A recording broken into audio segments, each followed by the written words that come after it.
Alright guys, so I'm just going to give you kind of a general gameplay overview of Imperial Assault, and I'm really going to focus here on the Skirmish mode. I'm not going to go into the campaign mode a whole lot, but just know that the gameplay, the basics of the gameplay between campaign and Skirmish are very similar, down to movement and attacking and interacting and all that sort of thing. So what we've got set up here is we've got a Skirmish mission set up at the Coruscant landfill, which comes with the Bantha Rider, and we've got a map printed out instead of using the tiles. And I've got two lists. They're not perfectly balanced. If you want to check out more of the list building or the army building in this game, I'll cover that in a separate video. But basically, I've got a rebel list here with Leia and Luke, and then I've got a scum list over here with Boba, some Wingard, some HK assassin droids, and a Nexu. And so I'm just going to talk briefly about the basics of how Skirmish works. Now in the Skirmish mode for Imperial Assault, you have, each map has two missions. So for this mission, we're going to be talking about the Lair of the Dianoga mission. Now the goal of every Skirmish mission is to get to 40 victory points. Now this particular mission is called the Lair of the Dianoga, and right here, this objective token represents the Dianoga, which is the trash monster that you see in episode 4. And so one way to get points, and it's a pretty big one in this mission, is you can attack the Dianoga. And basically, the mission states that whoever kills the Dianoga gets 5 victory points. And then every point of damage that you do to the Dianoga, when the Dianoga is killed, you will receive one victory point for every damage that you have done to the Dianoga. So if you do all of the damage to the Dianoga, and it has 20 health, and then you kill the Dianoga, that is 25 victory points. So this mission in particular, it's a little more difficult to score all those points, but if you do, you can get a lot of victory points. Now the other way to score victory points is just by defeating figures. So for the Rebel list, let's look here real quick. We have Luke Skywalker. He's worth 10 points. If the scum player were to kill Luke Skywalker, then they would claim 10 victory points. They would put that in their score pile. For troopers, just like the Wingard that you see on the left side, these troopers are multiple figures in one group. And so if you defeat all three of these Rebel troopers in this group, they're going to score you 9 victory points. But you have to score, or you have to defeat all of those figures.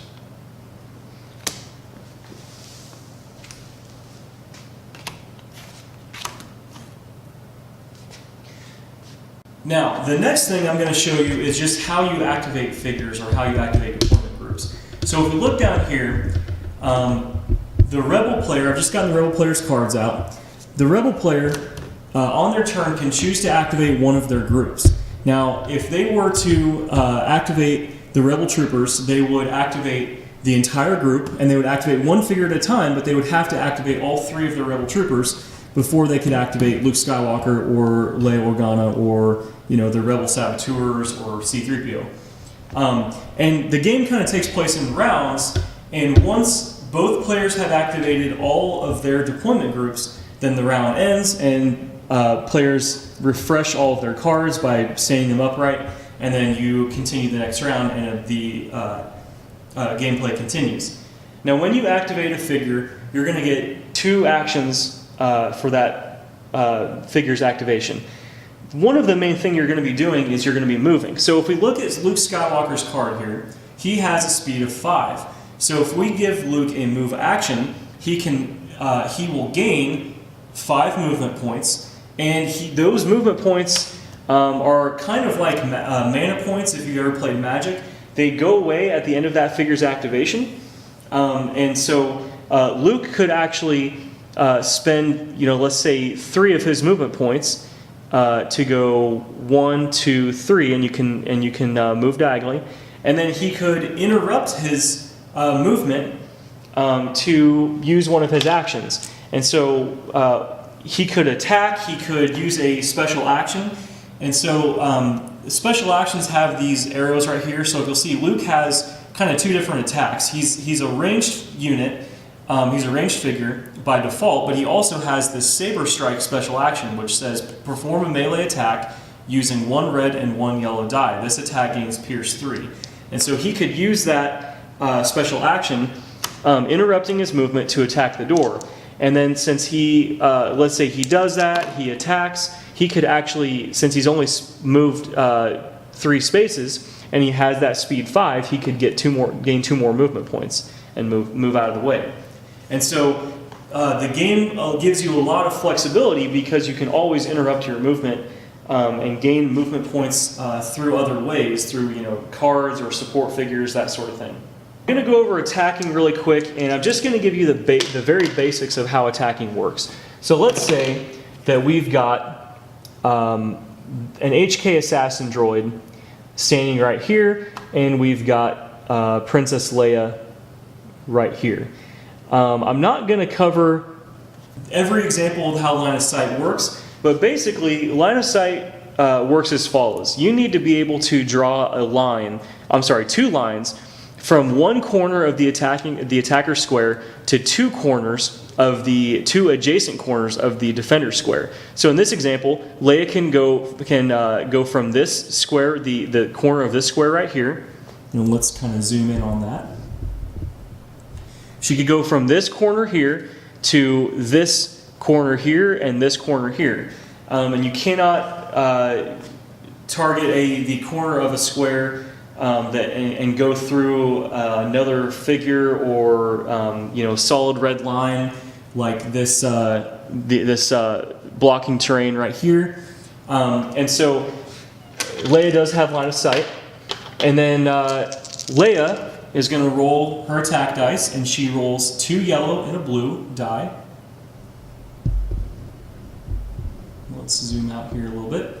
And so Leia would roll her dice, and each one of these symbols right here, so I'm going to get it to focus, is a damage symbol, and the numbers are accuracy. And so Leia, I don't know if you can see here, but she has a total of 3 damage symbols showing, and then she has 4 surges.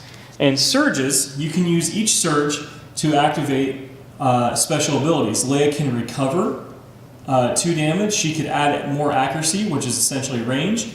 She can add damage, and she can use a special ability that she has, which allows her to get command cards back. And so she would have essentially 3 damage showing, plus 2 damage from a surge, and she would actually have to spend damage to get accuracy because she would need 3 accuracy, so she would need to gain more accuracy, and she could get some health back if she needed to.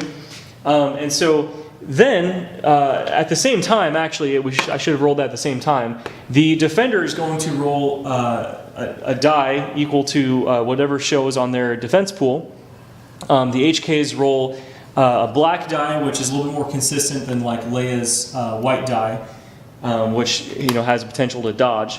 But the HK is going to roll their die, and the HK gets 1 block, and so Princess Leia added 2 damage, and so we have 5 damage versus 1, so the HK assassin droid would take 4 damage.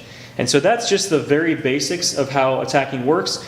There are other keywords like piercing, which ignores a number of blocks. So like, let's look at the Rebel Troopers here. The Rebel Troopers have surge for Pierce 2, and so each surge, that would allow them to ignore 2 blocks. And so it is important to know that by default, each surge ability can only be used once, and each surge shown on the die can only be used 1 time. And so that's just the basics on attacking. There are also another action that I haven't talked about is just interacting. So here we have a door. A trooper could move up 2 spaces and interrupt their movement to open that door as an action, and then go back 2 spaces because they have 4 movement points. From taking a move action, they gain 4 movement points. And so interacting is an action. And so that is basically it for the general overview, the basic mechanics of the game. There's a little bit more to it. There are in Skirmish, there are command cards, which are typically kind of one-off, really powerful cards that you can use. I'm not going to go too much into how those work. I'll cover command cards in the army building, squad building video sometime here in the future. But that is the basics of Star Wars Imperial Assault Skirmish.